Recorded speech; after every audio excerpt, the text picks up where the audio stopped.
Have you ever wondered if you handle the situation properly? I know I have. Well, you're welcome to SIP. Here, we say it properly. And we're looking forward to having you on each episode as we learn together how to say it properly. I am MABEL FOLUKE IRUKERA. See you then.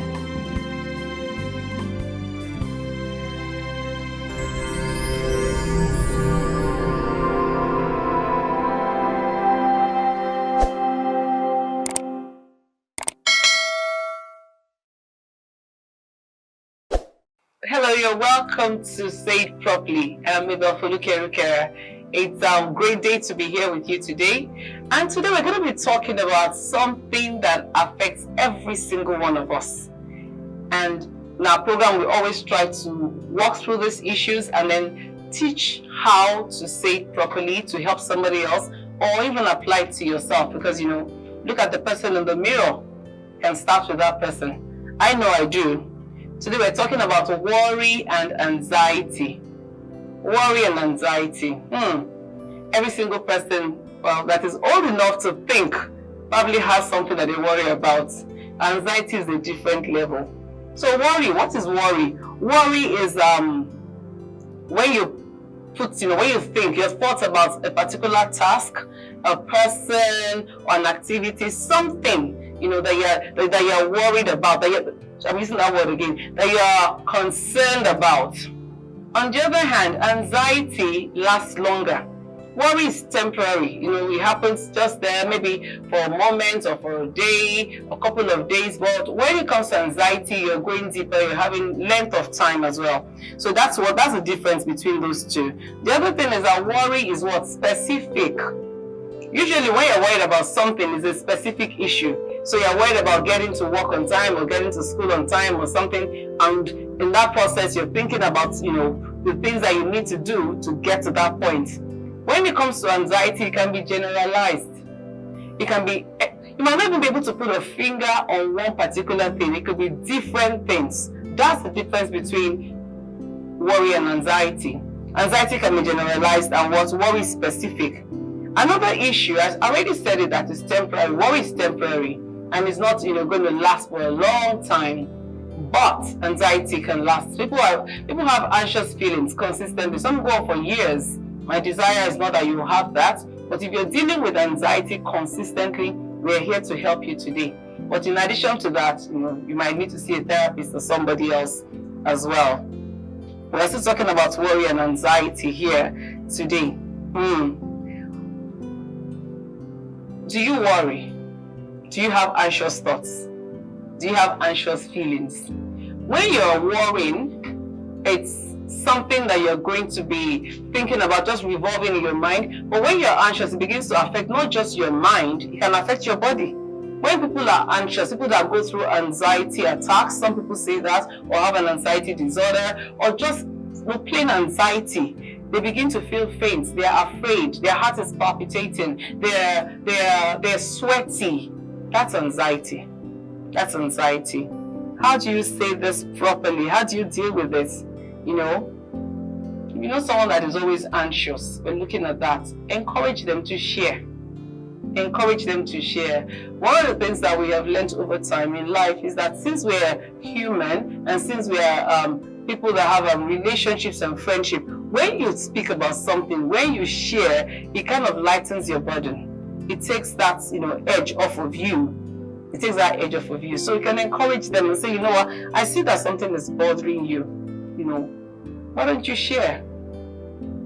But getting people to speak is not always easy. And so that's why we're doing Say It Properly, so that you don't have to draw it out of them in a way that will not stifle them as well. So you can say, I've seen that you've been very, pulled in, or you're not interacting with other people. Is there something bothering you? Is there something that you want to talk about? Giving an open invitation like that makes a person want to say something, or at least begin to think about saying something to you. Say, is there something bothering you? What's on your mind? What's making you, pull in? What's making you recede inwards, and you're not sharing with anybody, you're not interacting so much? Because That's what you have observed. And you can also let them know that, when you are anxious about something and you share and you talk about it, you feel better. Even if there's no solution to that issue at that time, the fact that you're just talking, the fact that you're sharing, you feel better. So that's another way that you can say it to them, so you're saying it properly, because there are improper ways of saying the same thing to someone that is anxious, and we're still going to get to that as well. A beautiful thing that I like to do is to tell people to write it down. So you can write it down. Tell them, write it down. Many people flow when they write things down because they're not talking to anybody, they're just communicating with the paper that they're on, or if they're going to type it out to you, send us an email or a message on the phone, they're communicating with just that, and they're able to pour out their emotions into that. So you can ask them to write it out. So say, what is bothering you? What's on your mind? Share with me, or write it down. That's one way you can say it properly. Another way to get them to talk is what? You can tell them to call. Some people don't like the face-to-face conversation. They feel anxious about that as well. So asking them to call, say, what, I can call you. Even if you're in the same room, I can sit at the other end of the room and then I'll talk with you. Some people would actually respond to that better because they're not seeing your face, they don't feel intimidated, and they don't feel like you're being, you're lording it over them to speak at that time. So that's another approach. Now we get to the point when the person begins to talk. So you said it properly, and now they're beginning to share. What you do, you listen. Yes, and we're saying this because many times when we've gotten people to share, when it's time for them to do that, we tune off. We don't listen. So you need to listen. Turn the phone off. Every other kind of distraction, keep it away. Listen, and listen with everything. Give full attention. Give full attention. Do not interrupt them. Do not interrupt them. I will still come back to that interruption because there are points where you can just give them a prompt so that they can speak more. Remember that at the beginning I also said you can apply this same say it properly points to yourself. And that's true. You can go in front of a mirror. It's not madness, no. At times you talk to ourselves, so you talk to your inner person. But it's also better to talk to somebody else. But I just have to bring you back to that point. So they're talking to you now. Listen. Do not interrupt. Give full attention. Very important. The other part of it is now that they are talking. Some people will say one word and they'll be quiet, or they are speaking and you have to let them know that you are listening. So you can say, hey, Tommy, I understand. I understand. Nodding, let your body language be receptive to what they are saying. I understand. That will make the person speak more. You'll begin to reduce the anxiety in them because somebody is connecting with what they are feeling as well. Yeah? You can also say to them, can you share more? Can you tell me more about that? It means you have an interest in what they're saying. Most people that are anxious think that people do not pay attention to them. People do not care about the things that they care about. So when you say, tell me more about that. For instance, if they share an experience or a situation, they tell me more about that. It will make them speak more. Please go on. That's another prompt. You can prompt the person and say, please go on. Yes, oh, yes, I'm listening to you. Please go on. Is there more? Is there more? That's there as well. They're getting to that point where they're beginning to speak, and you can now begin to ask about the feelings.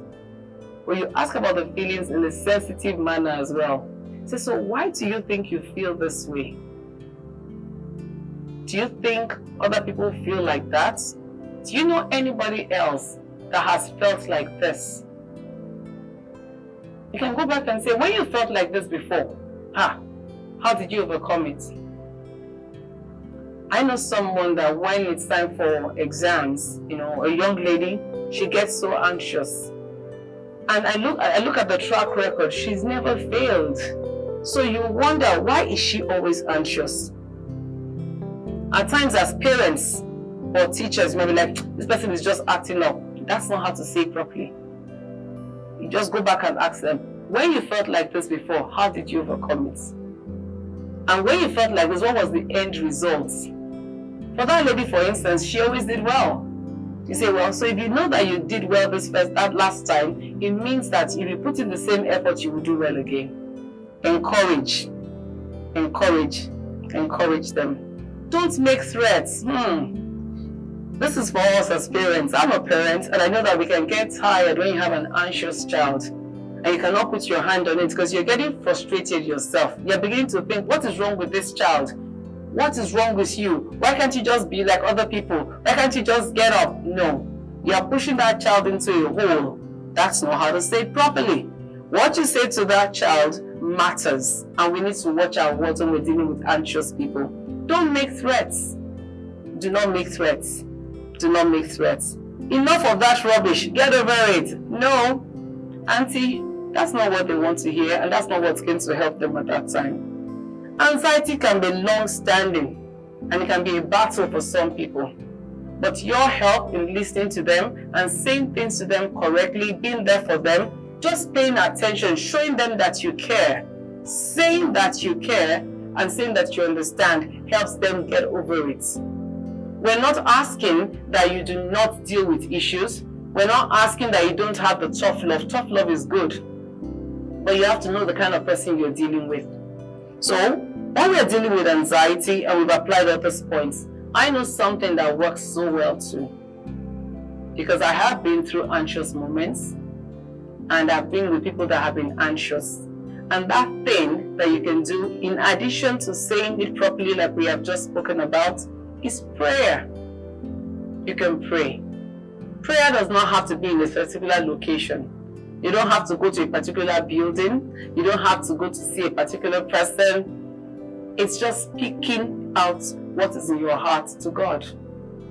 You can pray with the person, and I tell you, over time, anxious people learn to pray if you consistently pray with them. Are you anxious about anything? You can pray about it.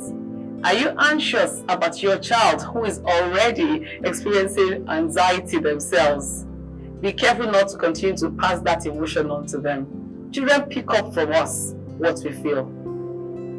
Today we've learned about anxiety and know the difference between worry and anxiety, because worry occurs every single day for most people, but it's temporary. But anxiety can be long-standing and it can become a disorder.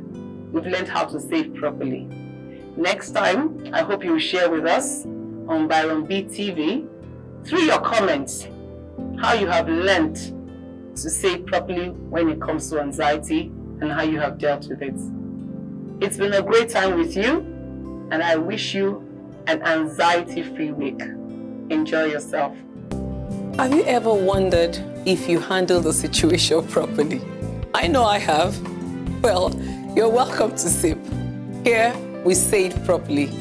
And we're looking forward to having you on each episode as we learn together how to say it properly. I am MABEL FOLUKE IRUKERA. See you then.